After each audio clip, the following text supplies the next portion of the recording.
Ulangan pasal 18 ayat 1-8. Penghasilan imam dan orang Lewi. Imam-imam orang Lewi, seluruh suku Lewi, janganlah mendapat bagian milik pusaka bersama-sama orang Israel dari korban api-apian kepada Tuhan, dan apa yang menjadi miliknya harus mereka mendapat rezeki. Janganlah ia mempunyai milik pusaka di tengah-tengah saudara-saudaranya. Tuhanlah milik pusakanya, seperti yang dijanjikannya kepadanya. Inilah hak imam terhadap kaum awam, terhadap mereka yang mempersembahkan korban sembelihan, baik lembu maupun domba. Kepada imam haruslah diberikan paha depan, kedua rahang dan perut besar. Hasil pertama dari gandummu, dari anggurmu dan minyakmu, dan bulu guntingan pertama dari dombamu haruslah kau berikan kepadanya. Sebab dialah yang dipilih oleh Tuhan Allahmu dari segala sukumu, supaya ia senantiasa melayani Tuhan dan menyelenggarakan kebaktian demi namanya, ia dan anak-anaknya. Apabila seorang Lewi datang dari tempat manapun di Israel, di mana ia tinggal sebagai pendatang, dan dengan sepenuh hati masuk ke tempat yang akan dipilih Tuhan, dan menyelenggarakan kebaktian demi nama Tuhan Allahnya sama seperti semua saudaranya, orang-orang Lewi yang melayani Tuhan di sana, maka haruslah mereka mendapat rezeki yang sama, dengan tidak terhitung apa yang ia peroleh dengan menjual harta nenek moyangnya.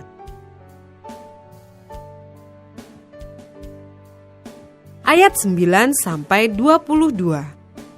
Bertenung dan bernubuat. Apabila engkau sudah masuk ke negeri yang diberikan kepadamu oleh Tuhan Allahmu, maka janganlah engkau belajar berlaku sesuai dengan kekejian yang dilakukan bangsa-bangsa itu. Di antaramu janganlah didapati seorang pun yang mempersembahkan anaknya laki-laki atau anaknya perempuan sebagai korban dalam api, ataupun seorang yang menjadi petenung, seorang peramal, seorang penelaah, seorang penyihir, seorang pemantera, ataupun seorang yang bertanya kepada arwah, atau kepada roh peramal, atau yang meminta petunjuk kepada orang-orang mati. Sebab setiap orang yang melakukan hal-hal ini adalah kekejian bagi Tuhan, dan oleh karena kekejian-kekejian inilah Tuhan Allahmu menghalau mereka dari hadapanmu. Haruslah engkau hidup dengan tidak bercela di hadapan Tuhan Allahmu, sebab bangsa-bangsa yang daerahnya akan kau duduki ini mendengarkan kepada peramal atau petenung, tetapi engkau ini tidak diizinkan Tuhan Allahmu melakukan yang demikian. Seorang nabi dari tengah-tengahmu, dari antara saudara-saudaramu, sama seperti aku, akan dibangkitkan bagimu oleh Tuhan Allahmu. Dialah yang harus kamu dengarkan.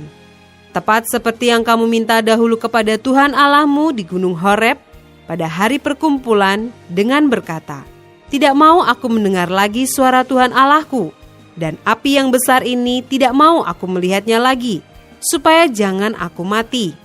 Lalu berkatalah Tuhan kepadaku, "Apa yang dikatakan mereka itu baik.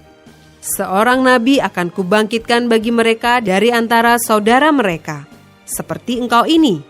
Aku akan menaruh firmanku dalam mulutnya, dan ia akan mengatakan kepada mereka segala yang kuperintahkan kepadanya.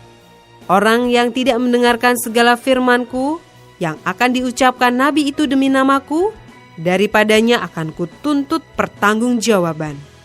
Tetapi seorang nabi yang terlalu berani untuk mengucapkan demi namaku perkataan yang tidak kuperintahkan untuk dikatakan olehnya, atau yang berkata demi nama Allah lain, nabi itu harus mati. Jika sekiranya kamu berkata dalam hatimu, bagaimanakah kami mengetahui perkataan yang tidak difirmankan Tuhan? Apabila seorang nabi berkata demi nama Tuhan, dan perkataannya itu tidak terjadi dan tidak sampai, maka itulah perkataan yang tidak difirmankan Tuhan. Dengan terlalu berani, nabi itu telah mengatakannya, maka janganlah gentar kepadanya.